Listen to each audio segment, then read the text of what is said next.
Ahí obviamente le va a aparecer un mensajito que tienen que aceptar, que su nombre y su imagen va a ser ocupada en esta grabación.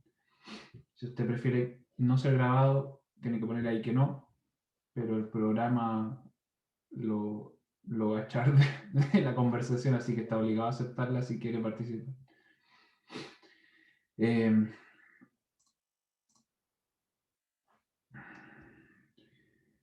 Hoy comenzamos, luego de casi 9 meses, el estudio del último libro de la Biblia. No necesariamente el último en ser escrito, pero sí el último en nuestra Biblia en orden. Y para serles sincero, desde que empezó la pandemia, el martes 17, y justo ese día Carla estaba en la clínica, la están operando. El primer estudio bíblico que me tocó hacer fue el martes 17 de marzo del año pasado, y para serles sincero, es la primera vez que estoy nervioso. La verdad es que a medida que lo desarrollemos van a entenderme un poquito, pero es un reto para mí todo este año, pero sobre todo este libro, la verdad es que me ha sido un reto. Se lo reconozco porque al final, como somos familia, las apariencias muchas veces no aplican acá. Entonces se los digo de un inicio, estoy nervioso. Así que si algo me pasa y no es normal, me lo perdonan. Bueno, el libro de Apocalipsis. Hoy día vamos a estudiar, lo dividí en dos partes ya, solamente dos partes. Vamos a estudiar el libro de Apocalipsis este martes y el martes siguiente. Y como ya se nos hizo costumbre, creo, vamos a iniciar con una encuesta, con una par de preguntas. Ahí les debería aparecer. Son 4 preguntas. Algunas preguntas de conocimiento y algunas preguntas más personales. La primera pregunta dice, ¿qué significa Apocalipsis? Apocalipsis significa profecía del futuro. Apocalipsis significa el fin de los tiempos. Apocalipsis significa el castigo. O Apocalipsis significa revelación. Segunda pregunta, ¿qué tipo de escrito es Apocalipsis? Apocalipsis es un libro profético. Apocalipsis es una epístola. Apocalipsis es un libro histórico. O Apocalipsis es un libro poético. Estas dos preguntas son de conocimiento, como lo hemos conversado otras veces, para saber dónde partir. También me sirve como guía para poder responder preguntas al terminar. La tercera pregunta es un poco más personal. Aquí no hay respuestas correctas, solo hay respuestas sinceras y no sinceras. Y dice, cuando pienso en el libro de Apocalipsis, me inunda un sentimiento de A, miedo, B, ansiedad, C, esperanza, D, incertidumbre. Y la cuarta pregunta, totalmente sincero, recuerden aquí anónimo, a mí no me aparece quién respondió cada cosa, es totalmente anónimo. ¿Cuántas veces he leído el libro de Apocalipsis completo? Nunca. Quizás lo he leído muchas veces, pero completo nunca. Una vez, 2 veces, 3 veces o más. Estas son las 4 preguntas. ¿Qué significa Apocalipsis? ¿Qué tipo de escrito es Apocalipsis? Cuando pienso en el libro de Apocalipsis me inunda un sentimiento de... ¿Cuántas veces he leído Apocalipsis completo? Según me indica aquí la aplicación, somos 26 monitores conectados. Alguien está haciendo una pregunta, lo acabo de leer. Alguien me mandó una... No me aparece la encuesta. A todos les debía haber aparecido la encuesta, hermanos. En su pantalla les debía haber aparecido. La última pregunta se me fue. Depende si es celular o si es computador. Quizás hay que bajar, pero ahí desconozco. ¿Cuántas veces he leído el Apocalipsis completo? Ninguna, 1, 2 o 3. 27 personas, 26, se desconectó justo cuando estaba contando, y van 15 contestadas. ¿Qué significa Apocalipsis? ¿Qué tipo de escrito es Apocalipsis? Cuando pienso en el libro Apocalipsis me inunda un sentimiento de... ¿Cuántas veces he leído Apocalipsis completo? Disculpe, hermano Álvaro, puede ser, a mí también me pasó que se me desapareció en un momento y yo toqué la pantalla y me parecía votación en curso, apreté eso y ahí apareció de nuevo la encuesta, por si acaso a algún hermano se le salió y no lo logró completar. ¿Ya cuáles son los pasos para que vuelva a aparecer? Que la pantalla, yo toqué la pantalla y me apareció votación en curso y toqué esa parte y me apareció la encuesta de nuevo, porque no lo había terminado de mandar. Ya. Ojalá a alguien le pueda servir esa sugerencia. Sí, hay un hermano que me respondió que sí, sí funciona. A los hermanos que les ha tocado hacer clase o participación a través de esta aplicación, compartir pantalla, verles las caras y que al mismo tiempo alguien escriba algo en el chat es como hacer malabares con 2 perros y 2 mazos en llama al mismo tiempo. No me escriban al chat, por favor, hablen nomás y tampoco pongan la manito arriba porque me cuesta mucho llevar tantas cosas. Interrúmpame, no. Si alguien quiere decir algo. Bueno, de todas formas, la encuesta es, como les dije, para que nos acostumbremos a este medio y también para entender, si alguien no lo logra hacer, no se complique, aquí no es nada de vida o muerte, ni mucho menos. Estamos terminando 4 minutos y medio, creo que más que suficiente. No era una prueba, sino que solamente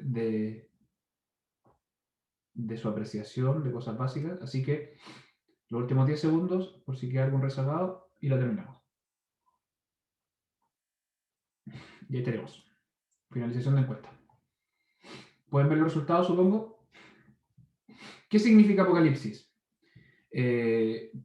No estamos viendo los resultados, parece. Perdón. ¿Ahí sí lo están viendo? Ahora sí. Ya. Sí, revelación, ¿viste? Bien.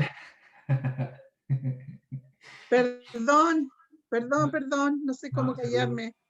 No, prefiero que sean espontáneos que estén callados todo el rato. Me hace sentir más como que estuviéramos en el templo. ¿Qué significa Apocalipsis? La mayoría respondió revelación. ¿Será eso lo cierto? Hermano, No lo sé. Hermana María. lo interrumpo. ¿Sabe Dígame. qué? A mí me pasa que siento que son como dos respuestas. Es como el fin de los tiempos y No se la preocupe. revelación. No se preocupe, porque las preguntas, todas las preguntas van a tener respuestas durante el estudio. Así que no se complique. A ver, de repente hago las preguntas con trampa porque quiero meterle ahí la dudita, pero no se preocupe. La mayoría respondió revelación. La segunda es, ¿qué tipo de escrito es Apocalipsis? La mayoría respondió que es un libro profético. Y una persona respondió que era un libro poético. La tercera, cuando pienso en el libro de Apocalipsis, la mayoría respondió esperanza, sienten esperanza. También respondieron ansiedad, incertidumbre y también respondieron miedo. ¿Cuántas veces he leído el libro de Apocalipsis completo? Una vez, la mayoría. 3 veces o más, 4 personas, amén. 2 veces y nunca lo he leído completo, 2 personas. Excelente. Muchas gracias por haber participado en esta encuesta. De esta manera comenzamos nuestro estudio el día de hoy del libro de Apocalipsis. Antes de eso los voy a invitar a ponernos en oración nuevamente. Oremos. Señor y buen Padre Celestial, gracias Señor porque usted nos bendice. Le rogamos Señor en este momento que nos sea bendiciendo durante este estudio, que me sea utilizando a mí. Cuídeme Señor, deme prudencia y sabiduría de lo alto para poder ser su siervo fiel. Ayúdeme a que sea el Espíritu Santo en su palabra el que habla a través de mí y no yo con mis palabras. Bendiga también a cada hermano que está presente, a que el día de hoy pueda conocerle más a usted, pueda moverse más a santidad y a obedecer su palabra, no solamente a entenderla. Todo esto se lo pedimos, Señor, y se lo nombramos, solo por los méritos de su Hijo amado. Amén. El libro de Apocalipsis.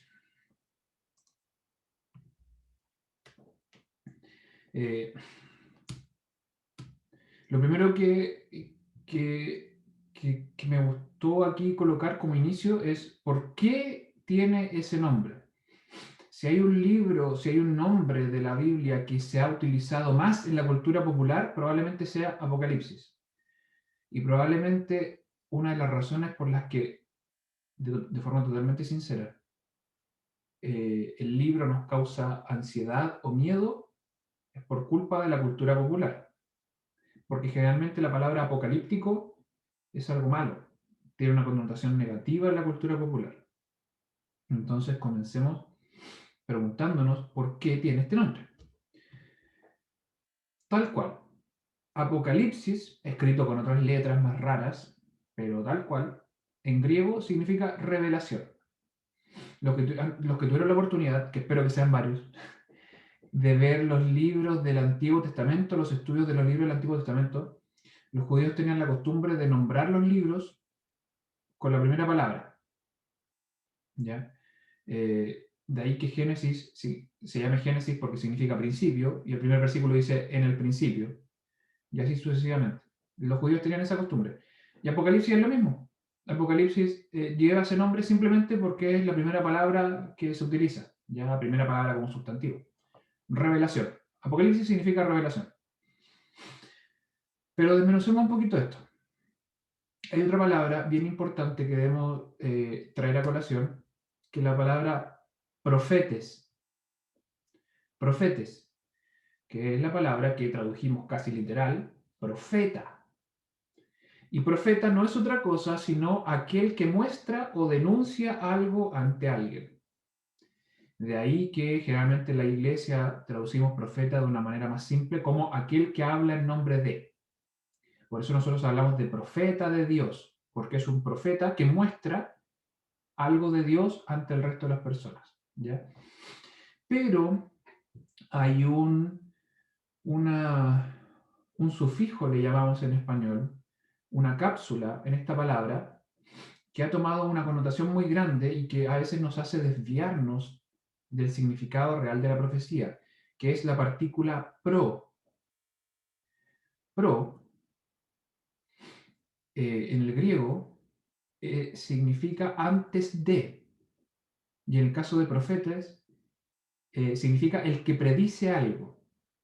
No confundirlo con pro del latín, que es a favor de. Ya, es otra partícula. El griego específico pro es antes de ahí programa. Programa, o sea, una diagramación, la articulación de algo previo, de forma previa. Antes del grama, antes de programa. Y prólogo, antes de las palabras, logo, antes del libro, antes de la frase, el prólogo. Entonces, pro significa antes de. Y el problema es que profeta significa el que habla en nombre de. Pero muchos, al intentar traducirlo, agarran esta partícula pro y dicen, necesariamente profecía es hablar algo futuro. Por esta partícula que les dije pro. Pero eso es un mal entendimiento. No necesariamente una profecía es de algo futuro. Una profecía es simplemente hablar en lugar de. A ver si logro volver. Veamos, deme un segundito, hermano.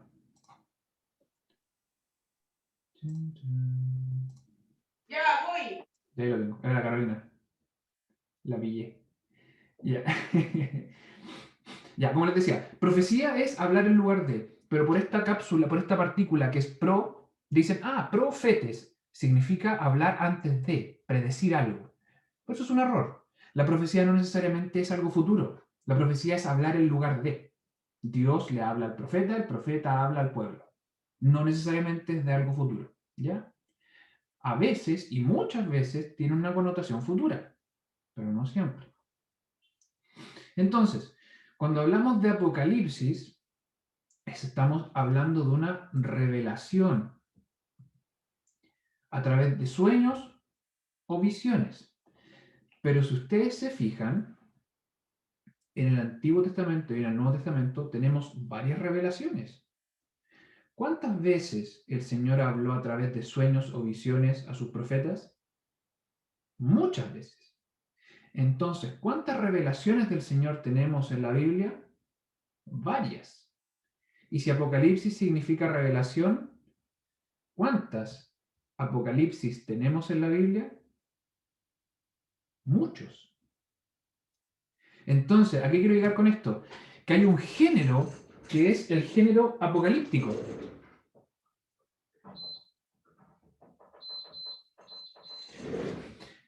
La literatura apocalíptica, que es la literatura que se centra en una revelación del Señor a su profeta de algo futuro. Pero eso lo encontramos en muchas partes. Por eso les digo la literatura apocalíptica. No es que Apocalipsis se adueñe de esto, sino que existe la literatura apocalíptica, sobre todo los libros proféticos. Hay secciones muy importantes del libro de Joel, del libro de Amós, 3 o 4 capítulos de Zacarías, 2 o 3 capítulos de Isaías completo, Zacarías casi completo, un tercio al menos del libro de Daniel, 2 capítulos de Mateo, el capítulo 13 de Marcos, y varias secciones de primera y segunda de los Tesalonicenses. La literatura apocalíptica, es decir, los escritos que se centran en la revelación futura del Señor. ¿Ya? Apocalipsis lleva este nombre simplemente porque es una revelación. Pero Apocalipsis, libros o secciones apocalípticas de revelación, hay muchos en la Biblia. ¿Ya? ¿Quién lo escribió? ¿Alguien que me pueda leer, por favor, el capítulo 1, versículo 1?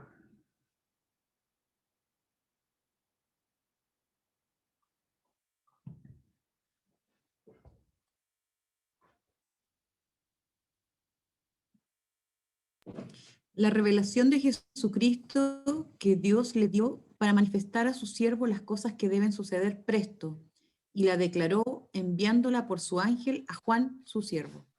Muchas gracias. Entonces, más claro que el agua, ¿quién escribió Apocalipsis? Juan. Le ahorro todo el trabajo de explicación. Es el mismo Juan que escribió la epístola y el mismo Juan que escribió el Evangelio. ¿Ya? Aquí no se presenta, aquí no lo dice, pero le resumo todo el asunto. Lo escribió el mismo Juan. El mismo Juan del Evangelio y el mismo Juan de las epístolas. ¿A quién lo escribió? Y aquí hay otra revelación, ocupando la misma palabra, de este escrito. ¿A quién va escrito Apocalipsis? ¿Alguien sabe a quién está escrito Apocalipsis? ¿No es a las 7 iglesias? No sé. Alguien que me lea, por favor, el versículo 4. Juan, a las 7 iglesias que están en Asia, gracia sea con vosotros y paz del que es y que era y que ha de venir y de los 7 espíritus que están delante de su trono. Muchas gracias. Si tuviéramos que categorizar el libro de Apocalipsis, ¿qué es lo que es el libro de Apocalipsis? El libro de Apocalipsis es una epístola. Es un libro que comienza saludando, que comienza presentando a su escritor la razón de la escritura y con una conclusión o despedida, con doxología generalmente. Es una epístola. Es una epístola con una carga gigantesca profética, al igual que lo son las epístolas primera y segunda de los tesalonicenses. Lo que pasa es que primera y segunda de los tesalonicenses, la escatología es una de las razones por las que fue escrita. Y Pablo lo presenta así. Si recuerdan, primera y segunda de los tesalonicenses fue escrita porque Pablo pudo estar muy poco tiempo con ellos. Y como pudo estar poco tiempo en la iglesia tesalónica, le faltó temas que desarrollar, entre los cuales estaba la escatología.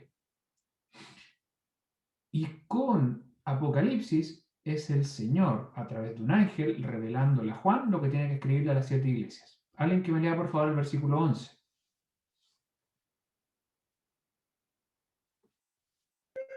¿El 11? ¿Sí? Que decía, yo soy el alfa y omega, el primero y el último, escribe en un libro lo que ves y envíalo a las 7 iglesias que están en Asia, a Éfeso y a Esmirna y a Pérgamo y a Tiatira y a Sardis y a Filadelfia y a la Odisea. Muchas gracias. Con esto quiero dejar en claro que este libro es una epístola. Aquí dice textual lo que va el hermano Juan. El Señor le dice a Juan, escribe lo que vas a ver ahora. Está partiendo, estamos en el capítulo 1, versículo 11, y le dice, ojo, que vas a ver hartas cosas, se te viene una revelación gigante. Escribe todo lo que ves y mándaselo a estas 7 iglesias. Es una epístola. Los que respondieron un libro profético era una pregunta con trampa, porque efectivamente su carga profética es muchísima. Podríamos decir que es una epístola profética, es una epístola con un contenido fundamentalmente profético. ¿Ya? Pero es una epístola, no hay que olvidarlo. En todo el desarrollo del estudio no nos olvidemos, es una carta. Y aprovecho de hacer la conexión y el paréntesis, que la verdad es que cuando venía manejando ahora de vuelta a la casa, pensé y dije, me faltó ponerlo en la presentación, pero lo digo. Hay un asunto en la Biblia que es los números. Ya, los números. Yo a veces jugando o conversando con gente que no le gustan las matemáticas, y yo digo, me gustan tanto las matemáticas que a veces pienso e imagino de que si el Señor tuviese un idioma serían las matemáticas. Porque a diferencia del lenguaje que es tan subjetivo, las matemáticas siempre son ordenaditas, perfectas, por así decirlo. Y hay una cosa en la Biblia que son los números. El problema es que cuando no estudiamos la Biblia con humildad y la guía del Espíritu Santo, sino que con mucha imaginación, empezamos a ocupar los números para lo que queremos. Empezamos a ver números por todas partes. Y les puedo mandar después un link, comprar un libro que dice la numerología de la Biblia. Y empezamos a contar la cantidad de letras, la cantidad de palabras, y empezamos a inventar cada cosa. Lo que no significa de que para el Señor los números tengan un sentido. ¿A qué quiero llegar con todo esto? Que el número 7 es un número que representa la perfección y la plenitud de Dios. ¿Ya? No me quiero adentrar mucho en esto porque también hay todo un tema en cuanto al 6, etcétera, etcétera.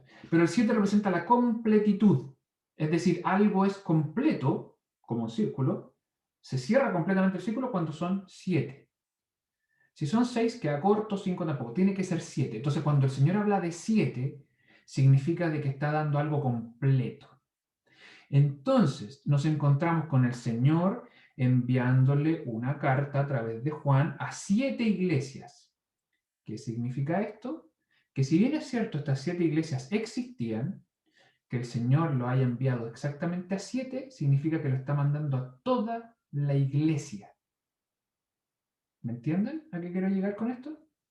Si se lo envió a 7 iglesias, significa que está con estas 7 iglesias representando que el mensaje es para toda la iglesia en general, la completitud de la iglesia, ¿ya? La iglesia universal, la iglesia completita, ¿ya? Porque como les dije, es una epístola. ¿Por qué fue escrita? Aquí tenemos que irnos al contexto inmediato, a las 7 iglesias que ahí menciona, que leyó el hermano Juan. Las 7 iglesias tenían un caso específico cada una. Cada una tenía razones a ser reprendidas y también tenía razones para enviarle palabras de aliento. Por esta razón fue escrita. Pero, como les acabo de mencionar, que el Señor se lo envía a 7 iglesias significa que el mensaje es para la completitud de la iglesia. Es decir, a toda la iglesia. Lo importante de esto es que no nos debemos quedar únicamente... Ahí sí, ¿me escuchan? Me perdí por un segundo. Ahí sí. No debemos quedarnos únicamente con el mensaje específico a las 7 iglesias, sino que tenemos que mantener siempre en vista de que es un mensaje a la iglesia en general, por este número 7 que les digo. Entonces, la razón de ser escrita no es solamente específico para ellas, sino que es más bien un mensaje universal para toda la iglesia. ¿Ya? Y por ser universal es también atemporal. O sea, no depende exclusivamente de ese momento en el que fue escrita, sino que este mensaje se mantiene inclusive después de 2000 años vigente. ¿Ya? Se mantiene vigente. La razón por qué fue escrita entonces tiene esto. En el corto plazo, en el contexto inmediato, la situación de esas 7 iglesias.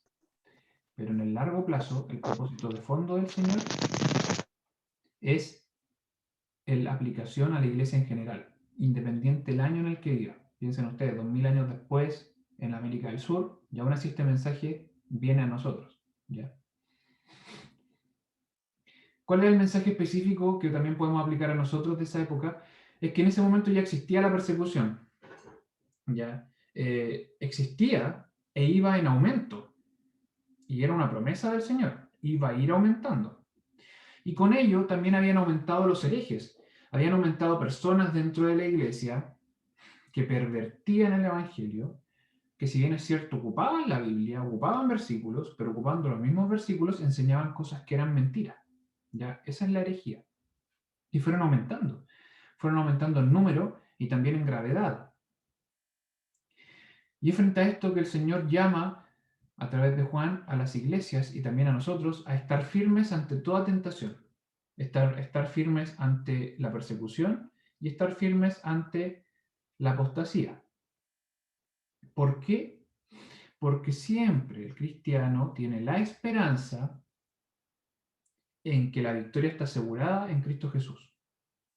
La victoria no solamente sobre el mundo, sino que también sobre Satanás. Esta victoria que es inmediata, cuya mira está puesta en la paz eterna. Nuestra victoria definitiva es que estaremos por toda la eternidad en su gloria. Y esa es nuestra esperanza. Entonces, más allá de lo que nos haga o no sentir el libro de Apocalipsis, que creo yo es porque muchas veces no lo entendemos, es un libro de esperanza. Fue un libro escrito por Juan, con inspiración del Espíritu Santo, para dar esperanza a la iglesia. Es un libro esperanzador. ¿Cuándo fue escrita? Yo cuando empezamos con las epístolas de Juan, y yo también hace tiempo cuando hablamos del Evangelio de Juan, yo dije, en cuanto a la literatura de Juan, este set del Evangelio, las tres epístolas y Apocalipsis, es complejo ubicarlos cronológicamente. Yo lo dije, me acuerdo que les dije, me pongo el parche antes de la herida porque ya vamos a llegar en algún momento a Apocalipsis. Bueno, hoy día llegamos.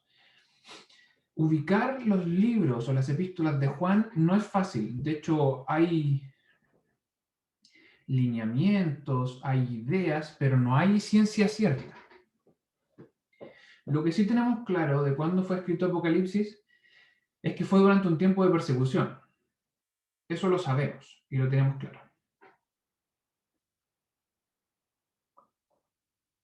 Y hay dos fechas posibles en las que podemos ubicar la escritura del Apocalipsis, del libro de Apocalipsis. Yo le digo libro porque estoy acostumbrado, pero como les dije antes, es una epístola.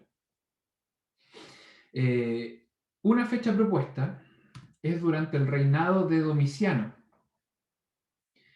Este reinado fue del 81 al 96 después de Cristo. ¿Ya? Hay una gran posibilidad de que haya sido escrita en estos años. Y otra es que haya sido escrita durante el reinado de Nerón, del 54 al 68 después de Cristo. ¿Por qué estas dos? Porque la persecución en estos dos tiempos fue brutal.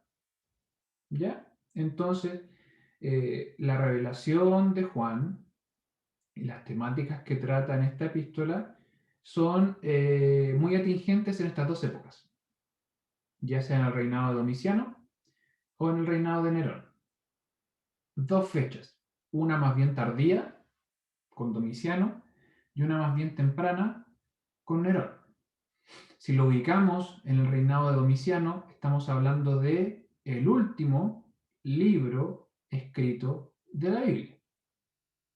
Y si lo ubicamos en el reinado de Nerón, no es el primero del Nuevo Testamento, pero sí es más bien temprano, no es de los últimos.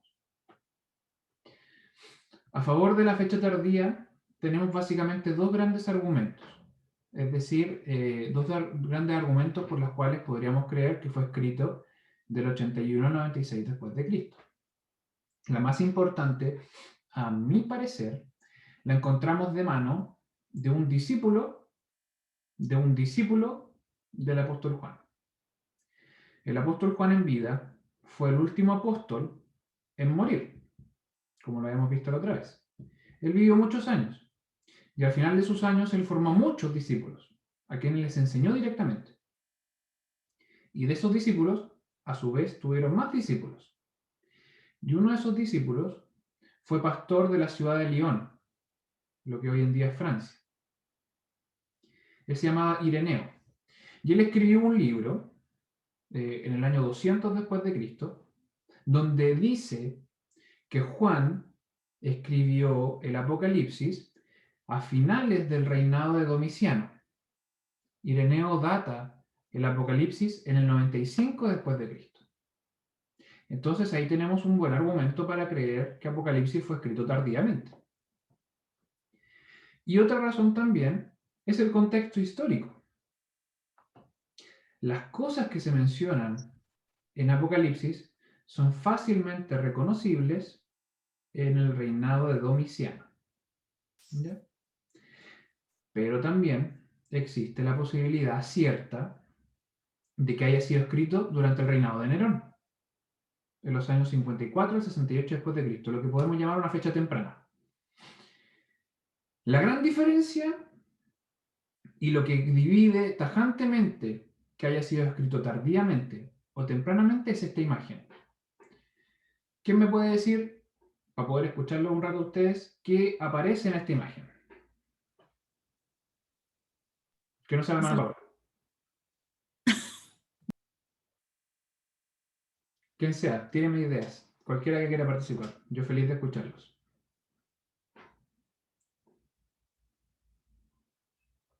O nadie ve nada en la imagen.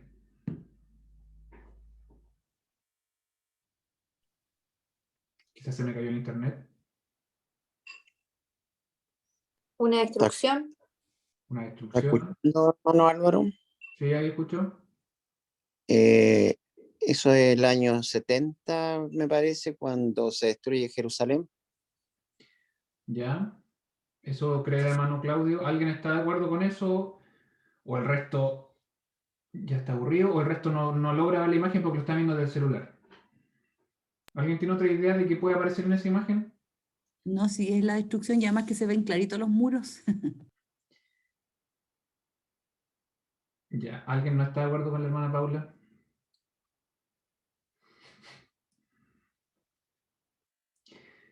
Aunque ustedes no lo crean, ¿yo por qué pongo esta imagen? Porque si hay algo muy relevante en la escritura del Nuevo Testamento es la destrucción de Jerusalén. El año 70 después de Cristo, el Imperio Romano invade debido a múltiples revueltas y rebeliones dentro de Israel. El Imperio Romano, en el liderazgo de Tito, invade Israel y el 70 específicamente destruye Jerusalén. Lo que 3 años más tarde culminaría con la destrucción de la fortaleza Masada. Y desde ese momento Israel comienza en una diáspora eterna prácticamente porque fue destruido Israel.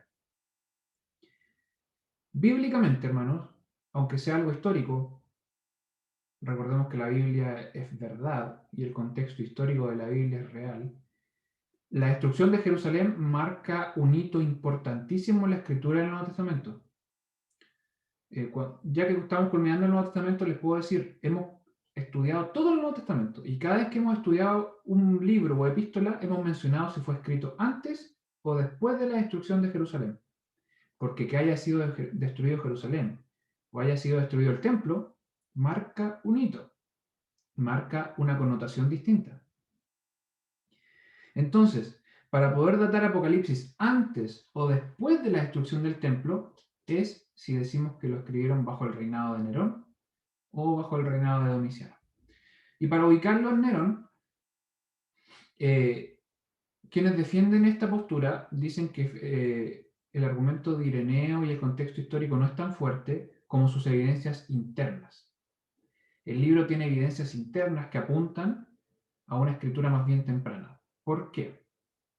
Porque en general, en el libro encontramos expresiones muy fuertes de que lo que se está profetizando ahí se iba a cumplir prontamente. Frases como las cosas que deben suceder presto, ¿ya? O sea, pronto. Porque el tiempo está cerca. Las cosas que es necesario que sean hechas presto. Frases como estas se encuentran en múltiples partes del libro de Apocalipsis. Entonces, si muchas de las profecías que están en el libro de Apocalipsis se debían cumplir pronto, entonces la destrucción de Jerusalén, la destrucción de Israel en general, la destrucción del templo, representaría el cumplimiento de muchas profecías que están en el libro de Apocalipsis. Con esto entonces les dejo. Puede haber sido escrito a fines del primer siglo o puede haber sido escrito en el 60 después de Cristo. En cualquiera de esas dos fechas. Hay argumentos muy de peso para ambas. Y con esto me quiero tomar algo de la mano que ya lo introduje en las palabras que estaba mencionando recién, que es el foco con el que se interpreta Apocalipsis. Mis papás me contaban hace años, y con los años solamente me repiten la misma historia, así que me la han contado varias veces, que en la época de la tele en blanco y negro, como gran gracia, cuando uno quería que tuviese algo de color, se le ponían estos papelitos como celofán encima, como estos papelitos transparentes. Entonces uno le ponía una hoja roja encima de la tele y ¡oh, qué bonito! Ahora tenía color la tele. ¿Ya? Uno le aplicaba como un filtro. Yo le ponía una hoja azul y ¡oh, qué bonito! Ahora la tele en blanco y negro se ve azul. Y así, era una gracia de niño, era una choreza de un niño, pero la cosa es que se le ponía un filtro encima para lograr que tomara color. Pues bien, sobre el libro de Apocalipsis tenemos un libro complejo, cuando menos complejo. Independiente de que haya sido escrito en el año bajo Domiciano o bajo Nerón, el 60 o el 90 después de Cristo, la razón absoluta por que Apocalipsis está al final de la Biblia es por dos cosas. Primero, porque las profecías a las que hace mención culminan en la eternidad. ¿Ya?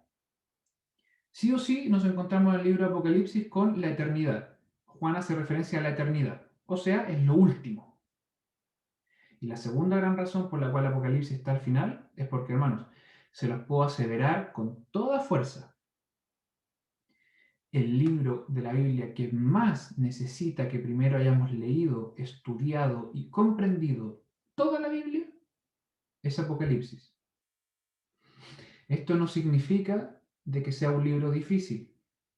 Esto no significa de que solamente algunos iluminados pueden entender Apocalipsis. Ese es un error. Es un error terrible que al final le dejamos en manos a ciertas personas estudiar Apocalipsis y el resto como que nos dedicamos a estudiar los evangelios y poco más. Eso es un error. Pero sí es cierto de que Apocalipsis necesita que leamos primero toda la Biblia, estudiemos primero toda la Biblia y comprendamos primero toda la Biblia. No hacer una de esas, y aquí me hago más responsable de mis palabras, es irresponsable. Creo yo en mi experiencia de que se necesita la guía del Espíritu Santo a través de toda la Biblia antes de leer Apocalipsis con responsabilidad. Por lo que les introduje acá. Porque es necesario aplicar sobre Apocalipsis un foco.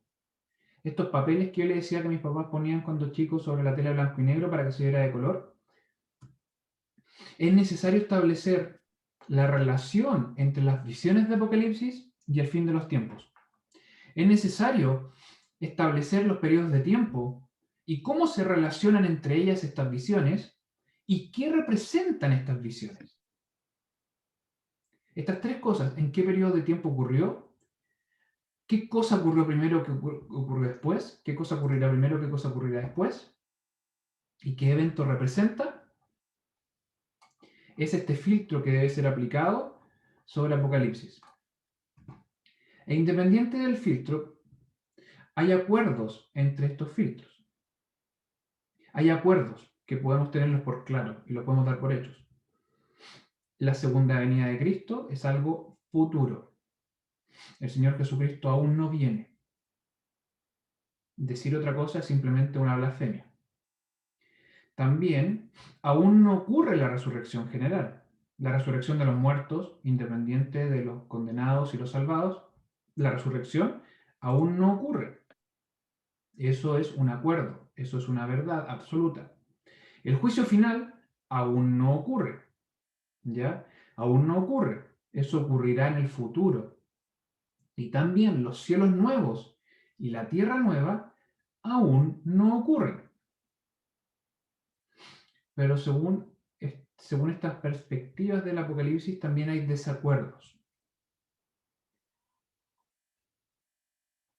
que son básicamente dos. Los sucesos entre la primera y la segunda venida de Cristo, ya que ocurra primero, que ocurra después, y el orden del milenio. Les presento esto ¿para qué? Para darnos cuenta que los acuerdos, primero, les mencioné antes, Apocalipsis no es un libro del fin de los tiempos, es un libro, una carta de esperanza cristiana. Y un método de esperanza es hablar también de los fines de los tiempos, pero es una parte, no es todo. Y dentro de esta parte que es el fin de los tiempos, los acuerdos son la mayoría. Pero los desacuerdos son así. Específicamente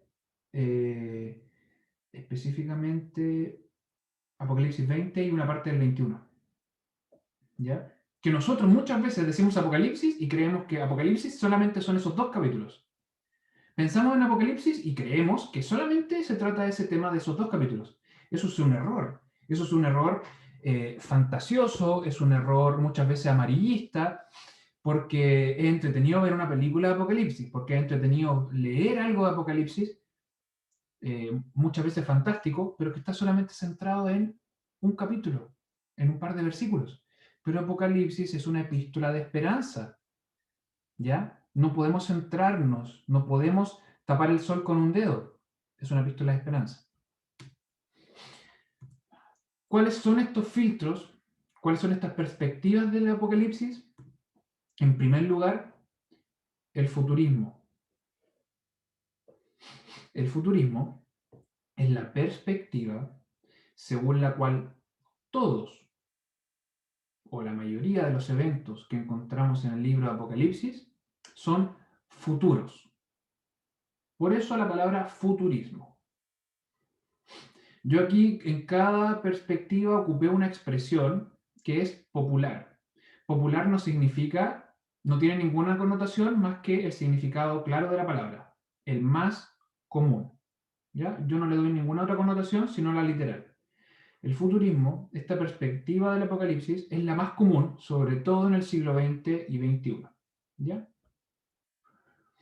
En esta perspectiva se nos dice que los eventos del capítulo 6 al 18 ocurrirán en un periodo de crisis final justo antes de la segunda venida del Señor. ¿Ya? Entonces encontramos en estos 12 capítulos una serie de sucesos que ocurrirán en una crisis, en un periodo de crisis, justo antes que el Señor venga. Y más adelante, en los capítulos 19 al 22, nos encontramos con los eventos posteriores a esta crisis. La segunda venida de Cristo, la resurrección general, el milenio, el juicio final y los cielos nuevos y tierra nueva. ¿Ya? Entonces, bajo esta perspectiva, tomamos el libro de Apocalipsis y decimos, perfecto, concordamos en que todo lo que aquí encontramos va a ocurrir en el futuro. Otra perspectiva se llama preterismo. ¿Alguien que me pueda decir qué cree que significa esta palabra? Preterismo.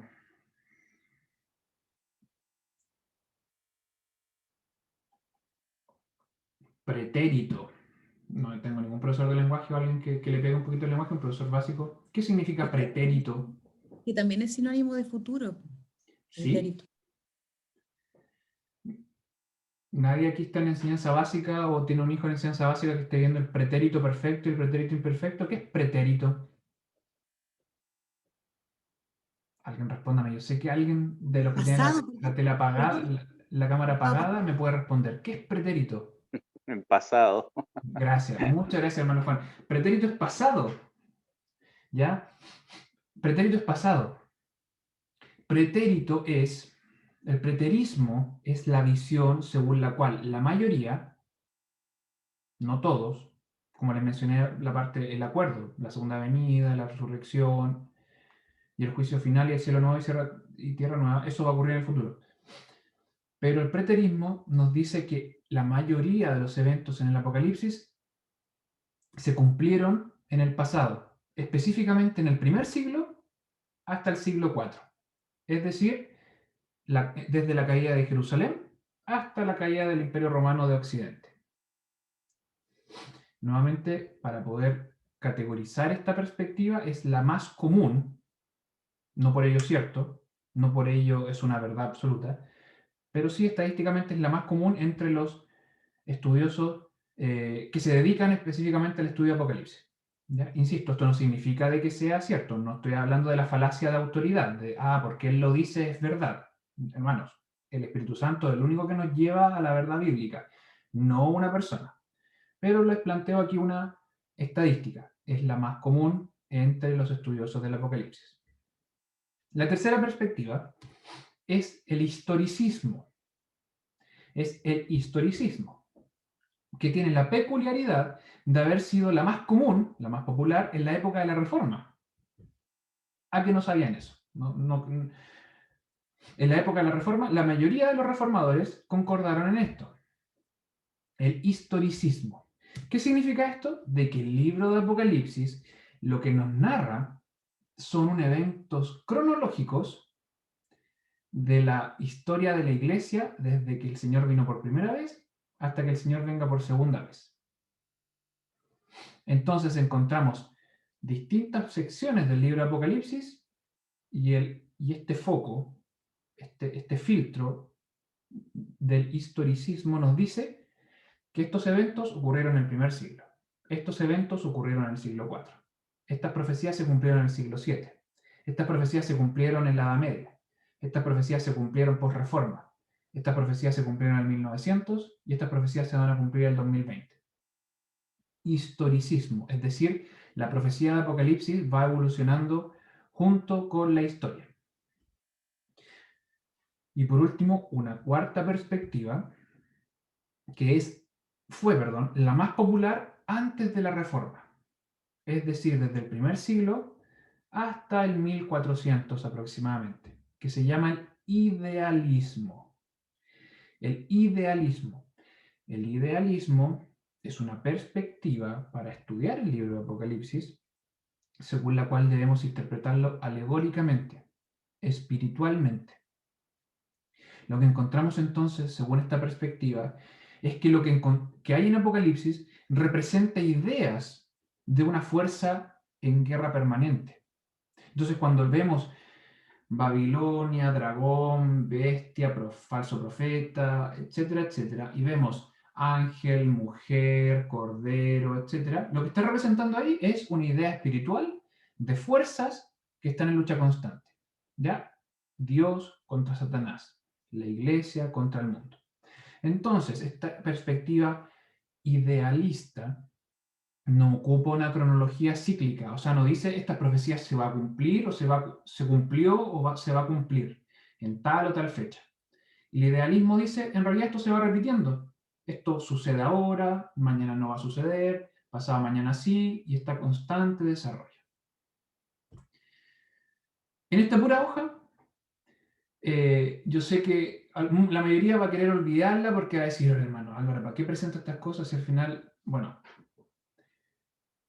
esto de hermano es estudiar seriamente la palabra del Señor y como les digo, un libro que para mí es un reto y un libro que involucra prudencia, ¿ya? Y estas son las 4 perspectivas que la iglesia, hermanos en la fe, han ocupado históricamente para poder estudiar el libro de Apocalipsis, pero sea cual sea nuestro estudio del Apocalipsis, siempre lo vamos a hacer bajo una perspectiva. De hecho, y aquí lo digo, oficialmente abraza el presbiterio fundamentalista bíblico, es el futurismo, que es la que les presenté en primer lugar. ¿A qué voy con esto? Es que siempre que estudiamos el Apocalipsis, a uno de estos 4, o alguna subvariable de estos 4 perspectivas vamos a ocupar. No podemos decir, no, si aquí Apocalipsis es súper fácil, aquí uno lo lee y al tiro. Bueno, cuando usted está leyendo y lo encuentra súper fácil es porque se adhiere a una de estas 4 perspectivas. Yo no quiero complejizar más lo que ya es complejo. Simplemente les presento lo que usted da por sentado, lo que hay detrás de eso. ¿Ya? 4 perspectivas. El presbiterio abraza de forma oficial la primera, el futurismo. Dicho eso, voy a tomar agua. Veamos los temas principales que encontramos en el libro de Apocalipsis.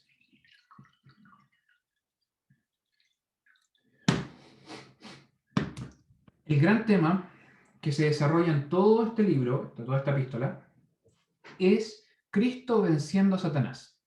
La derrota de Satanás en manos de Cristo. Este es el gran tema.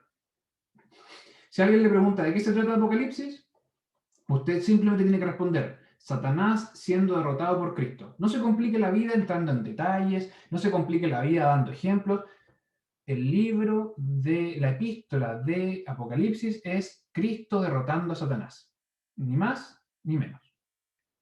Ahora, en el contexto del estudio bíblico, que en un tiempo limitado podemos estudiar la palabra del Señor, desglosemos este tema. En primer lugar, Apocalipsis nos habla de un Dios soberano.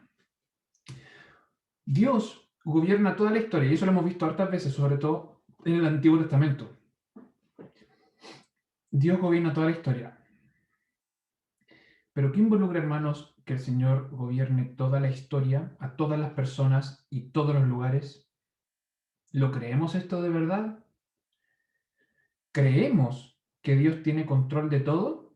¿El Señor está en control? ¿Le creemos a la hermana Paula cuando repite esto todos los domingos? ¿Le creemos o no? No.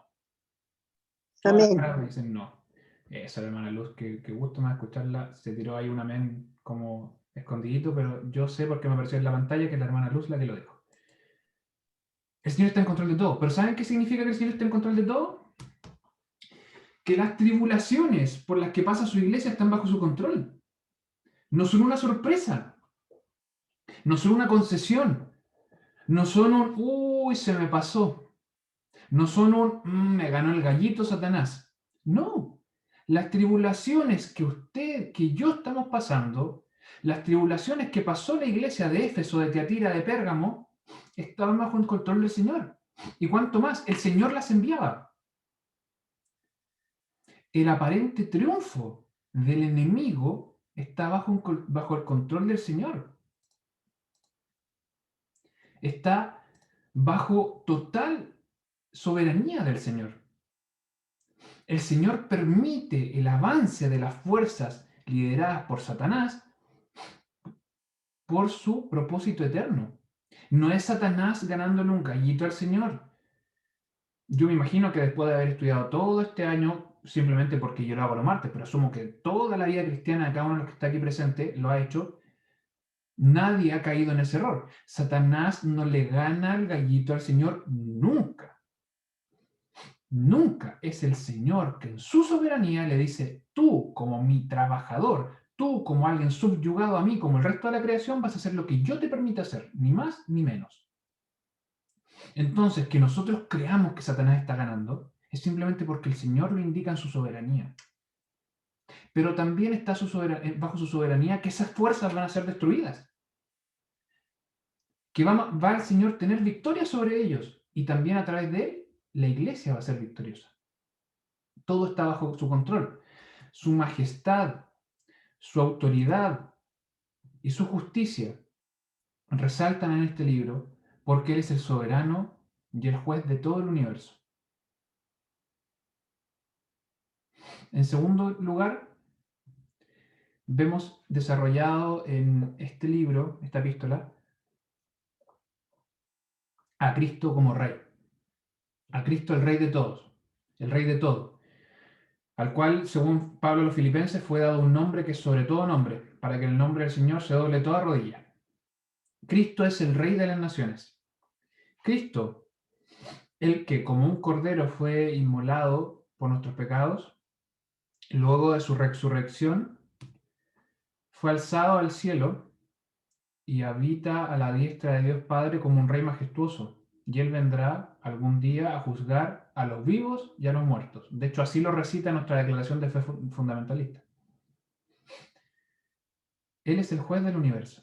Entonces, cuando nosotros vemos en Apocalipsis, o vemos en general en la Biblia, el juez y rey sobre todas las cosas, Jehová, específicamente se está refiriendo a Cristo. A Cristo. Y este rey majestuoso, este juez, aguarda como esposo a su novia sin mancha. ¿Ya? Él aguarda que su iglesia ascienda a los cielos y habite eternamente junto a él, sin pecado. El tercer gran tema es esta frase que la he ocupado otras veces, que yo sé que al principio fue rara, pero espero que hagan memoria que yo la he ocupado otras veces, que es el ya, pero todavía no. ¿Por qué? En el Antiguo Testamento fueron profetizados muchos eventos que se referían al fin de los tiempos. ¿Cuándo comenzaron estos eventos a cumplirse? En la primera venida del Señor. Por eso se lo he dicho con varias expresiones. La escatología de Cristo, el fin de los tiempos cumplidos en la primera venida de Cristo. El fin de los tiempos ya está, pero aún no terminan los tiempos. De ahí esta frase ya, pero todavía no. Porque los eventos realmente culminarán con su segunda venida y todo lo que la rodea. Recién ahí vamos a hablar del fin de los tiempos, pero el fin de los tiempos ya comenzó. El fin de los tiempos ya comenzó con su primera venida. El cuarto gran tema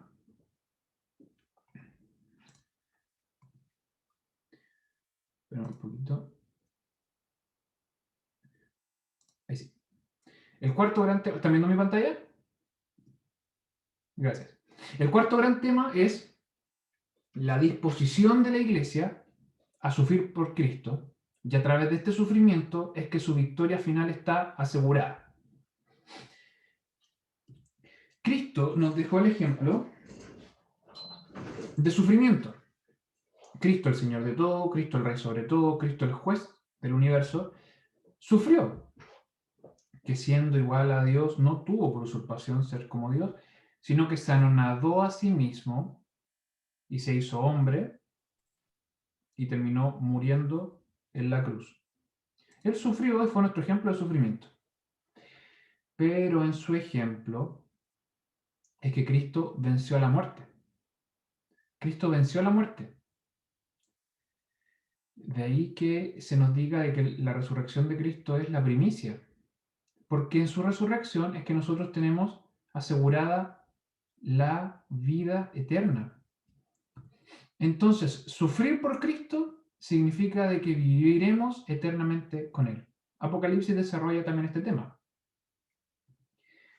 Un quinto gran tema es la nueva creación.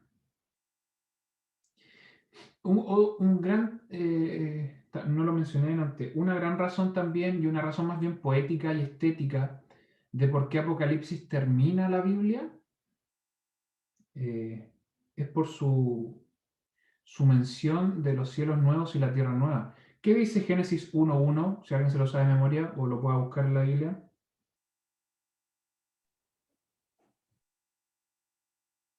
Yo sé que todos se saben Génesis 1:1. ¿Quién me lo puede decir? ¿No sean tímidos? ¿Cómo se me ponen tímidos ahora? En el principio creó Dios el cielo y la tierra. Los cielos y la tierra. ¿Y cómo nos presenta Apocalipsis? Como yo vi los cielos nuevos y la tierra nueva. O sea, de la misma forma que comienza Génesis es que termina Apocalipsis. Y esto es precioso. ¿Me entienden? Por eso les digo que su colocación aquí también cumple un fin estético, un fin poético. Porque el fin de los tiempos se cumple en una nueva creación, donde todo lo antiguo es destruido y el Señor implanta una nueva creación, pero esta vez sin mancha. Por eso encontramos el nuevo pacto que se instauró en Cristo. Encontramos el nuevo templo, que es Cristo. Encontramos el nuevo Israel, que es la iglesia. Y encontramos la nueva Jerusalén, que estará en el cielo. Entonces, esta nueva creación es el cumplimiento de todo lo que ha sido profetizado en la Biblia. Apocalipsis también nos habla de esto. Sexto gran tema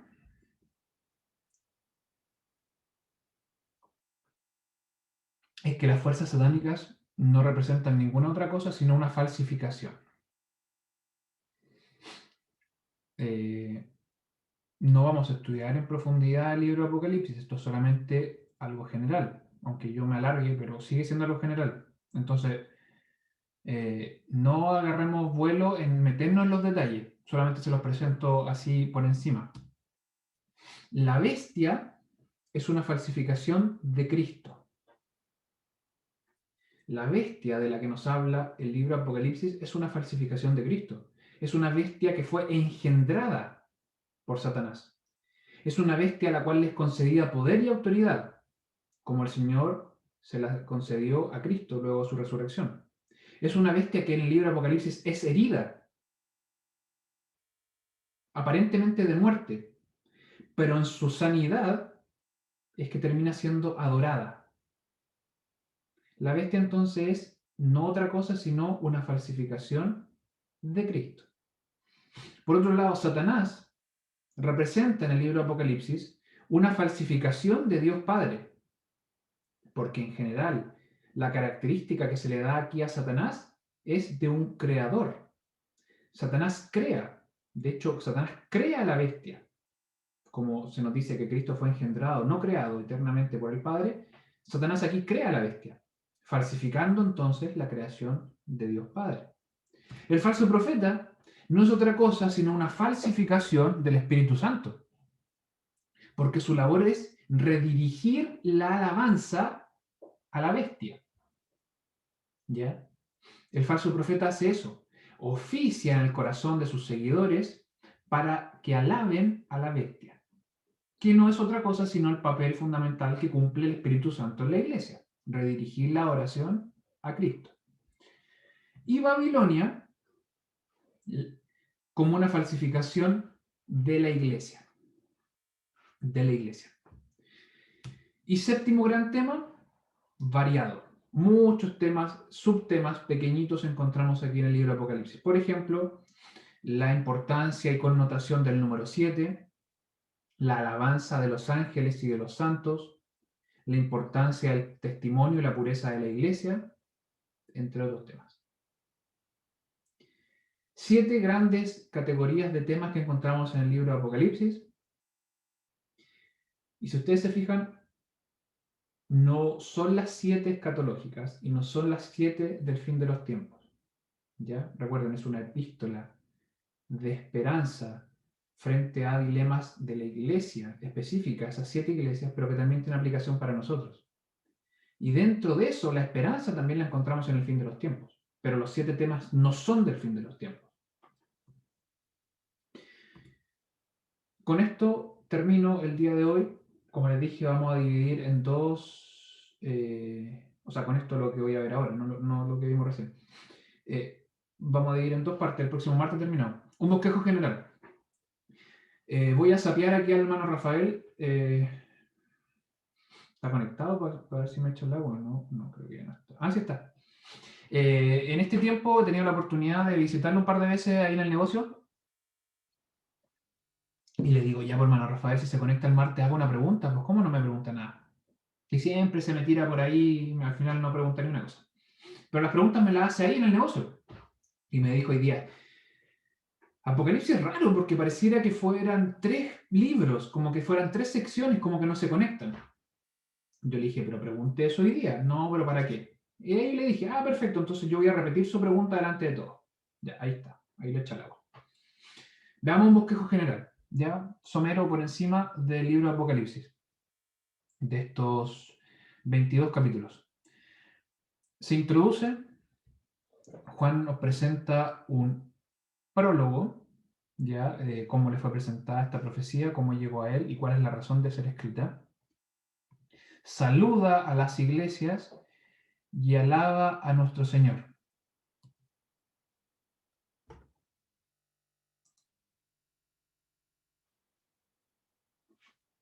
Y también encontramos a Juan teniendo la visión de Cristo como juez. Es importante que tomemos en cuenta esta visión porque es la introducción al resto del libro, ¿ya? Que Juan haya visto como primera visión a Cristo como el juez significa que todo lo que viene después está sujeto bajo Cristo como juez. Luego encontramos de los capítulos 2 y 3 la exhortación, el mensaje específico a las 7 iglesias. 7 iglesias en Asia Menor, lo que hoy día vendría siendo Turquía Occidental, Éfeso, Esmirna, Pérgamo, Tiatira, Sardis, Filadelfia y la Odisea. Estos dos capítulos donde nos encontramos mensajes de reprensión y mensajes de ánimo a estas 7 iglesias. Y una tercera gran sección es de las visiones celestiales que tiene Juan y que le tiene que escribir a estas 7 iglesias. Visiones que se repiten en 7 ciclos, 7 grandes visiones que tuvo Juan. La primera, el ciclo 1, Juan ve un libro y sus 7 sellos. Dentro de aquí podemos destacar que Juan ve a Dios como un rey y Cristo el que es digno, la dignidad de Cristo. Juan ve cómo él abre los 6 sellos, cómo él tiene cuidado de los santos y cómo finalmente abre el 7º sello. El segundo ciclo de visiones es de los 7 ángeles con las 7 trompetas. Juan nos presenta a los 7 ángeles que están delante de Dios. De estos 7 ángeles hay 6 que tocan sus trompetas con los efectos que ahí menciona Juan. Existe también un paréntesis de cómo, pese a lo que está ocurriendo, el Señor sigue cuidando a Juan y los 2 testigos. Y el 7º ángel tocando su trompeta. El tercer ciclo, Juan nos presenta 7 historias simbólicas. Ya, 7 historias simbólicas, donde los personajes principales de estas 7 historias son el pueblo de Dios contra Satanás. 7 historias donde el personaje principal es Satanás contra la iglesia de Dios, el pueblo de Dios. Las primeras 6 historias que nos presenta para simbolizar esta batalla entre el pueblo de Dios y Satanás es la historia del dragón. La segunda historia es la historia de la mujer. La tercera historia que nos presenta es la de la bestia del mar. La cuarta historia es la de la bestia de la tierra o falso profeta. La quinta historia es de los 144.000. Y la sexta historia es de los 3 mensajeros angelicales. El Señor a través de esto ratifica su compromiso y su fidelidad en mantener el cuidado de su iglesia, el cuidado de los santos, y culmina este ciclo con el desarrollo de la historia de un hombre, de uno que es semejante a hijo de hombre. El cuarto ciclo de visiones son 7 copas llenas de la ira de Dios procedentes del templo. 7 copas que estaban en el templo de Dios, 7 copas que son derramadas sobre el mundo. El quinto ciclo es el juicio prometido del Señor sobre Babilonia y la victoria de la iglesia. El sexto ciclo es la batalla final. Y el 7º ciclo es el reinado de los santos y el juicio final y la Nueva Jerusalén. Y obviamente culmina esta epístola con una despedida, palabras finales, exhortaciones finales. que también vienen de cajón porque pareciera que fueran la despedida de la Biblia, porque es como la conclusión de la Biblia. Este Apocalipsis. Complejo si lo queremos complejizar, simple si lo queremos simplificar. Es un libro, una epístola de esperanza, escrita a 7 iglesias, pero a través de ellas es que a toda la iglesia, incluida la iglesia, nuestra iglesia acá en Chile, donde a través de ciertas historias, a través de ciertas visiones de Juan, el Señor le da esperanza a su iglesia. El Señor representa, mediante símbolos, profecías que habrían de ser cumplidas, que independiente cuándo fueron cumplidas, independiente cuándo se cumplan, la razón es la esperanza, la razón es que Cristo venció y vencerá eternamente a Satanás, y la victoria que siempre nosotros como iglesia tenemos aseguradas en la cruz y resurrección de Cristo. Complejicemos lo que queremos Apocalipsis. Recordemos, si no nos lleva a glorificar más al Señor y no nos lleva a tener más esperanza en el Señor, entonces estamos estudiando la mal. ¿Ya? Al igual que Romanos, al igual que Gálatas, al igual que Efesios, al igual que el libro de los Salmos, Apocalipsis no es un libro de códigos que deben de ser desarrollados, no es un libro de códigos que necesitamos descubrir para que podamos adivinar lo que va a pasar el próximo año. Es simplemente el hombre imponiéndose reglas para tratar de, en su ansiedad, satisfacerla. Pero Apocalipsis es eso, un libro de esperanza a una iglesia que sufre tribulación, a la cual le es asegurada la victoria en Cristo Jesús, independiente de cuándo se cumplen, cuándo se cumplieron o cuándo se cumplirán las cosas. En Cristo somos más que vencedores, promete el Señor, y lo ratifica en este libro. Con esto culmino esta primera parte, esta primera sección de nuestro libro, nuestro estudio, que aunque me alargo, es general, no es detallado del libro de Apocalipsis. ¿Alguna duda, acotación, alguna pregunta que yo pueda traerle respondida la próxima semana? Ojalá me mandaran preguntas. Sería tan feliz con que me escribieran durante la semana o ahora con preguntas. Hermano Álvaro. Hermano Juan, lo escucho. Mire, no es pregunta, sino que agradecer. Bueno, yo lamentablemente los días martes no he participado de los estudios bíblicos, dado que es el día que trabajo. Dejo para trabajar acá en casa, entonces, pero me pareció muy interesante todo, y eso que es el inicio de todo. y que aunque no haya sido detallado según usted, para nosotros sí por lo menos. Y la observación es la siguiente, que bueno poder sacar estas dudas, por ejemplo, cosas tan de lo más mínimo a lo más complejo, de lo mínimo para mí, por decir, por ejemplo, pensar en que yo, por ejemplo, coloqué la observación que era profético, por ejemplo. Y yo analizo, obvio, hago la inversa, ¿cierto?, de esta epístola profética, que sería como lo más adecuado, porque uno se queda con esa idea de todo lo que ha de venir. Más allá de, ¿cierto?, de que son estas cartas analizadas para cada iglesia, ¿cierto?, y para ver su condición y lo que ha de suceder con ella, y que nos llegan a todos, a toda la iglesia en general.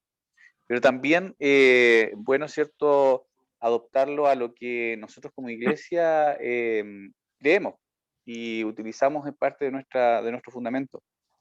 Por ejemplo, hablar de esta postura premilenial que tiene el presbiterio, bueno, leyendo la observación que hizo el hermano David también en el chat, y se adopta, ¿cierto?, la escuela de interpretación futurista, cosas que a uno a lo mejor se nos escapan esos detalles y que son buenos ir retomándolos y ir estudiando para poder...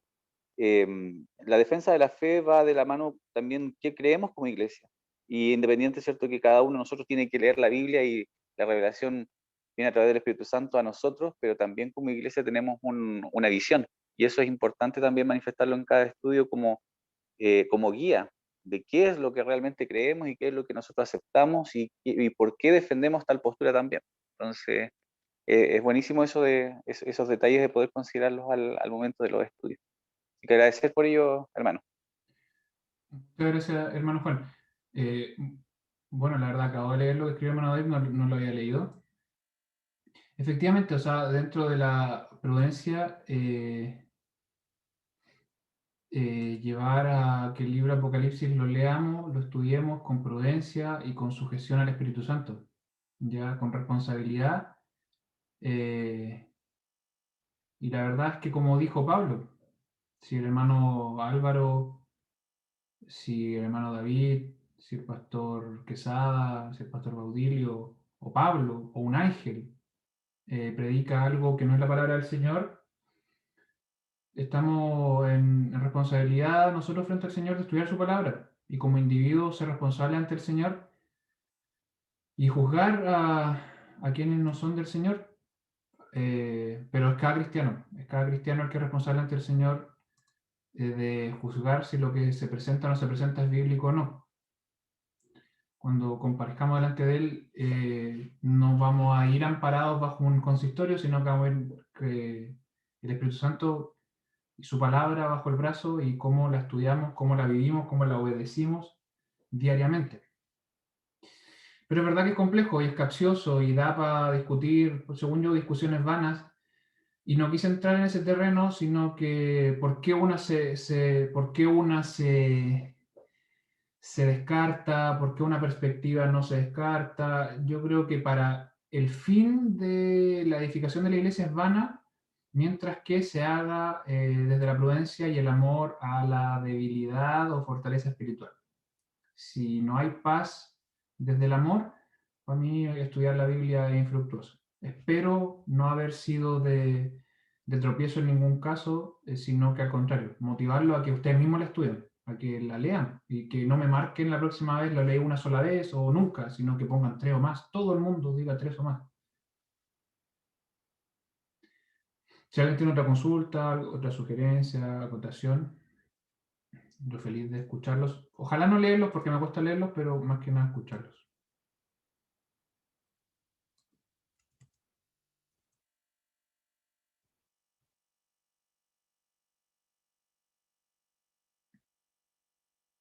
Creo que nadie veo sus caras, me pongo